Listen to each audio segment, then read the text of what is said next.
Chapter 5.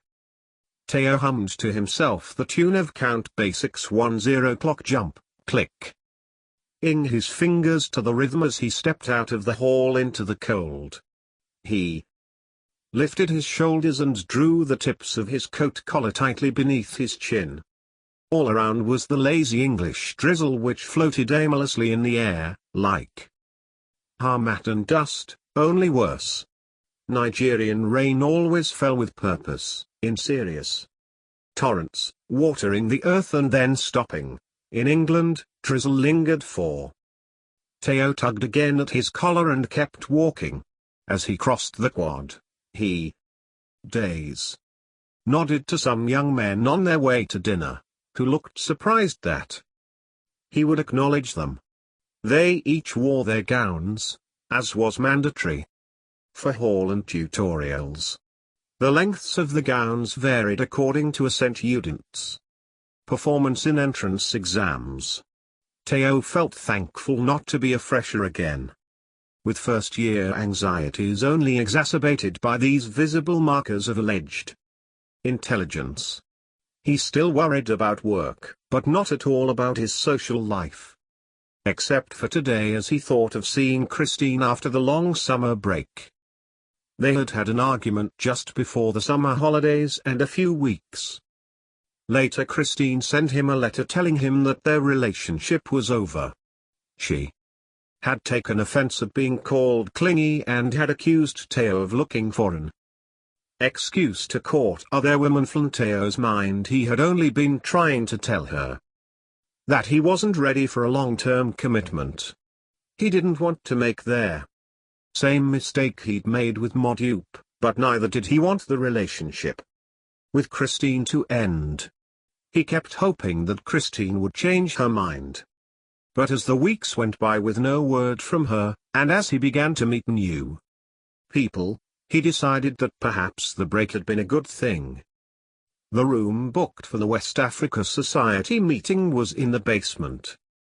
It wasn't the best of rooms, cold and damp, but it would do. Someone had set up the film projector so that all Teo had to do was rearrange the furniture. He rubbed his hands, wondering how it was that English people never seemed to feel the cold. He concluded that it must be genetics, as he pulled out the chairs and pushed the tables against the wall for food and drink. College rules limited refreshments at these meetings to hors d'oeuvre, but nobody ever took this seriously, and Teo had started to dream of spicy jollof rice with fried chicken. When Christine arrived with Ike and Bolaji, carrying the food he was dreaming of, they exchanged animated greetings in Pidgin, which was their language of fun, a verbal jazz of broken English interspersed with Yoruba and Igbo, and a good dose of gesticulation. "Where can you cook?" Teo asked, circling his hands above the food that Christine had brought. "Najolo fan dodo I day smell so comot." Christine slapped his wrist. Naso eb. Okay. Teo surrendered, laughing as he walked back to the film projector. It was a good sign that she was joking with him. "Don't worry," she called after him, "I've made special jollof with dodo and moin moin." "Special for who?" Ike asked. "For you, my darling," she said, not looking at anyone in particular. "For me?" Ike crooned, draping an arm across her shoulder. Teo stared in shock for a moment before lifting the reels from the steel containers and attaching them to the projector, willing himself to be calm. A few seconds later, casting another glance their way, Teo saw that Ike's arm was gone, and Christine had started laying out the food, her back turned to him. She wore a grey woolen dress, long-sleeved and tight across the hips. He thought of the times when he had placed his hands around that tiny waist and spread his fingers over the curve of her hips. How dare Ike? Teo continued to stare, watching Christine balance on her stiletto heels as though they were a natural extension of her legs. She turned and he looked away, knowing she had sensed him watching, even though the room had filled with people. After a few more moments of tinkering with the projector, Theo stopped to mingle and welcome new guests. As usual, several pretty women smiled at him, but he wasn't in the mood. Let Bolaji entertain the women while he talked to the men. He greeted a Nigerian, some West Indians, and several English students before the meeting began. At least, the turnout was good, which served as a temporary distraction from thoughts of Christine. The president made the initial introductions, and then Theo played the film on Nigeria. Theo had not had time to review the reels beforehand, and so it was a relief to find that the film played smoothly. It started with a brief history of Nigeria's colonial rule, which served as the backdrop to a much longer treatment of Nigeria's recent independence. There were shots of Nigeria's artisans and village life, as well as modern scenes depicting technological advancements, including aerial shots of the Kainji Dam and the new Niger Bridge soon to link the commercial town of Onitsha with the ports. Theo felt satisfied with the film, which ended on a positive note for Nigeria's future. As the credits rolled and lights were turned back on, it was Ike, as usual, who spoke first. That film is a disgrace. Where were the Nigerians? Theo raised his eyebrows, somewhat taken aback but not entirely, as he knew where Ike was likely to go with this. Ike had lived in England longer than most Nigerians at Oxford and now had a tendency to interpret British pronouncements on Africa as racist, or at best patronizing. In his first year, Theo found Ike's reactions extreme, but he was used to them now, and the longer Theo remained in England, the more he saw Ike's point of view. Had it not been for Ike's behavior with Christine, he might have nodded in agreement. And I don't mean showing photographs of Nigerians, as in some anthropological study of Africans in their natural habitat, Ike continued. I mean, why aren't Nigerians directing these films? Or, at the very least, why aren't we rating them? And why must filmmakers always start with the colonial period? As if that's where Nigeria's history begins? Why not the 10th century with the Benin and Hausa kingdoms, or, if one must start with whites, how about their slave trade? Okay, Ike, we all know our history, Francis interrupted. But we don't. Ike retorted. I'm willing to bet that you know English Tory better than your own Ghanaian history. You spout English law, but what can you tell me about the Akan and their legal system? And if colonialism is finished, why do British people still speak for us as though we are children? Theo glanced at Christine, wondering what she thought of Ike's tirade. What do you propose? Francis challenged Ike. You want Nigerians to seize control, just because they're Nigerians. You can't just take Africans with no experience of Westminster-styled democracy, and expect them to step in +. Night. If you ask me, independence came far too early. Well, the question surrounding the timing of independence is certainly a topic for future meetings, Simon interjected. Oh Simon. Theo thought to himself. When Simon spoke like this, it made Theo think that Ike had been right to object to Simon's nomination as president on account of his being British. At the time, Rayo had supported Simon, as a friend and also as a matter of principle. But Simon was naive and increasingly out of touch with what Africans were thinking about their continent. No sane African would waste time revisiting the timing of independence. We could invite Marjorie Perham back for a debate with Sir Hugh Trevor. Roper, Simon continued. No, I don't think so, Teo answered, remembering his first and only encounter with the history professor. Ike had warned him not to bother with the man, but Teo had been new to Oxford and naively thought he could win there. Professor over by the power of his argument.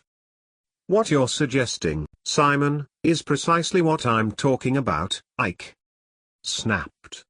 Why must we always invite British people to talk about Africa's food? Don't we have enough brilliant people of our own? And as for brilliance, this certainly doesn't apply to Trevor Roper. Anyone saying Africa makes no contribution to history or culture is not only racist, but stupid. And by the way, Perham's no better with her patronizing nonsense. That's not a fair assessment, Simon protested, reddening around the collar. Because, although he did not say so, everyone knew that he was related to their woman. Perham may be conservative in her politics, but surely not patronizing? The question dangled in the air for a few uneasy moments.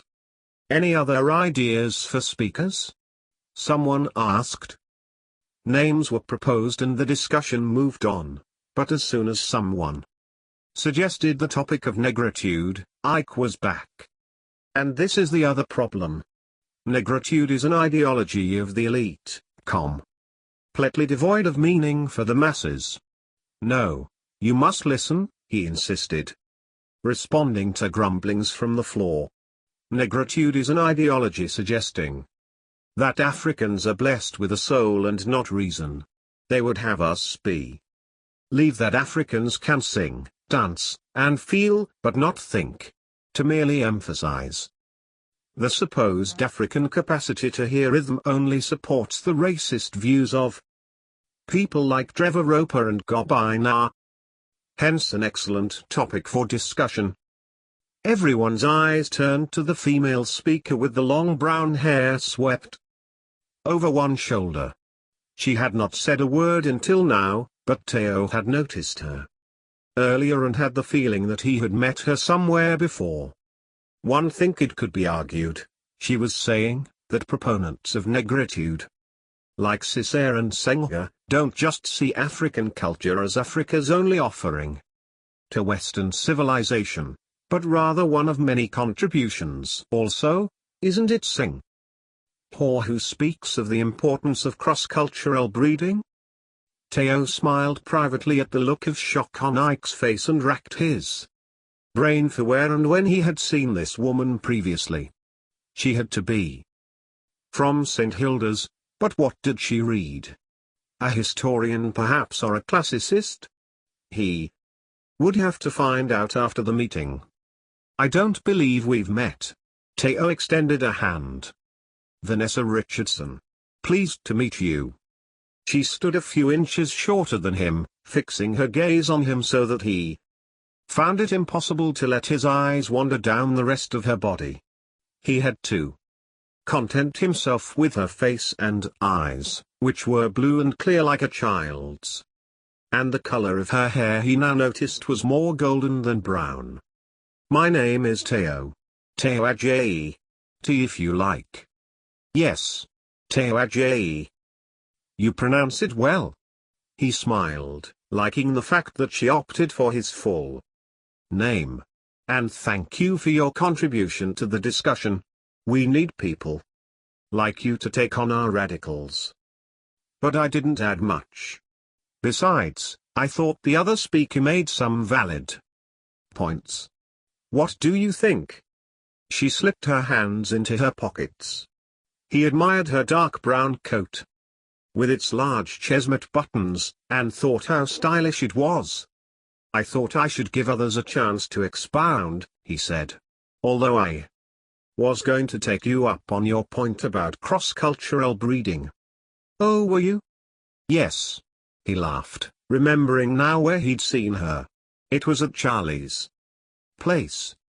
She was the woman in the little red dress, but too engrossed with the Diane man for him to have paid much attention because he, unlike others, would never dream of taking someone else's girl. Not that Ike had really taken his girl. Given that he and Christine had already broken up, but he still felt annoyed. Come and eat. Teo pointed to the table at the back and winked at Chris. Tyne. My friend here cooks the best Nigerian food. I'm sure you'll like it. We have moin moin made from beans, and ... what else? He paused, realizing he had no clue what else went into the preparation of such things. We also have plantains, which we call dodo. They're tasty and sweet like bananas. I'm sure you'll like them. Try some, he urged, handing Vanessa a plate, and catching their pleasant fragrance of her hair. He liked the way she helped herself to good-sized portions, not the cautious amounts that English people usually took.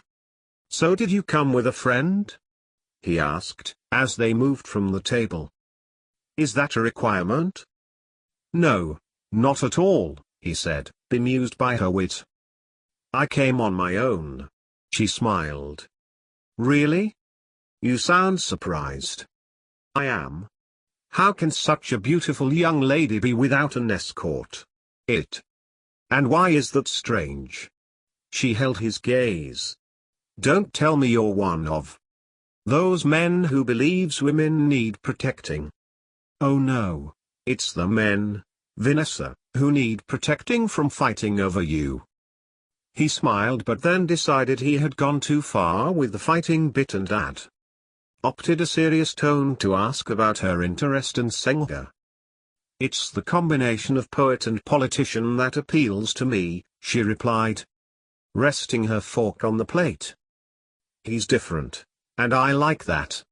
I suppose that whether being in touch with one's feelings is African or not, I'm all in favor of it, be it Senga or novelists like Forster or Woolf. Ah, the Bloomsbury Group. So you must also be an admirer of Maynard Keynes? Absolutely. And you? I admire his economics, but not. He paused, distracted by the noise ing from the other end of the room. I'm sorry, she said, I seem to be keeping you. Oh no. They're just being too loud, and I don't fancy seeing the Dean, but now I've forgotten what I was saying. It was your hesitation concerning Keynes. Oh yes, I think I was going to say that I questioned his lifestyle, perhaps his morals. But that has nothing to do with his economics. True, and no doubt you will tell me that Keynes was a man in touch with his feelings. Teo found himself staring at the fullness of her lips. God had definitely blessed this English woman with some other country's lips. A shame though that the rest of her was covered up. This was the other problem with England. Being so cold, women always bundled themselves up. Just as he was about to say something to that effect, she started coughing. Here, Teo reached for a glass of water. I'm sorry, our food is spicy, isn't it? But before she could respond, another uproar of voices burst upon their room. Oh goodness. Here's the Dean. Will you excuse me for a moment, Vanessa? Teo put down his plate and gently touched her arm, telling her he would be back. Once the Dean had left, Teo berated his friends. Cool down, Teo.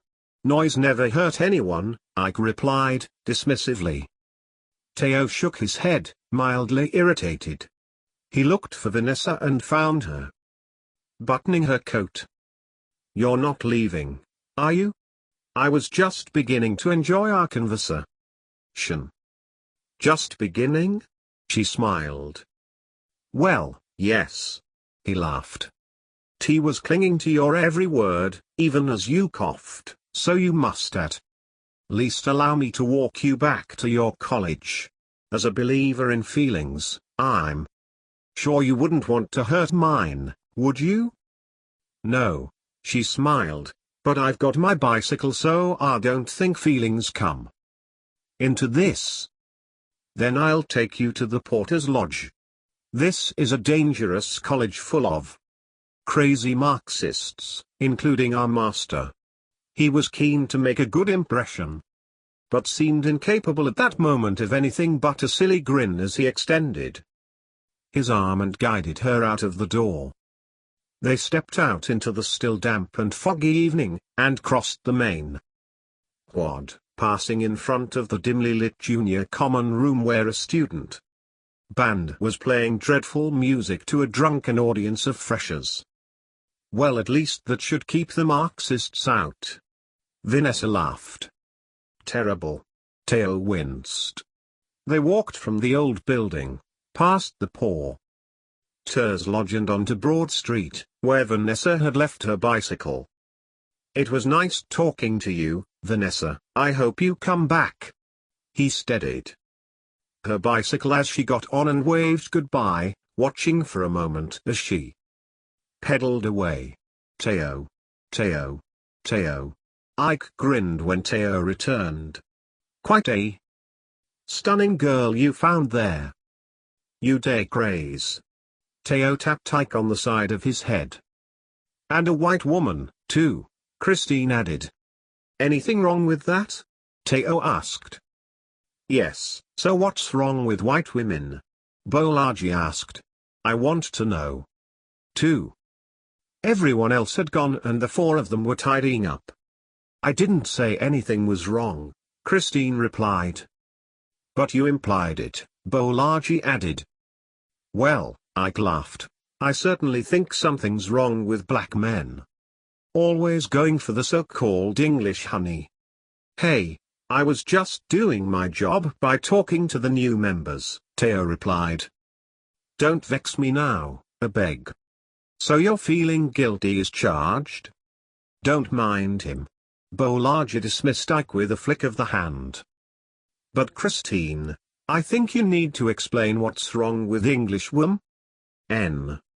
They had finished straightening the furniture and were sitting around their film projector. Theo was putting away the reels. I never said anything was wrong with English women, I just don't understand why you men always fall for them, that's all. When do you ever see white men coming for black women? So you want a white man? Theo asked. No, she snapped, glaring at him. Not everyone's like you, Theo. Ah. Bolaji whistled. And what's that supposed to mean? Theo persisted, ignoring the laughter from the others. Well, you obviously noticed her. Meaning what? That you never notice other men? Look, Ike insisted, placing a hand on Christine's shoulder.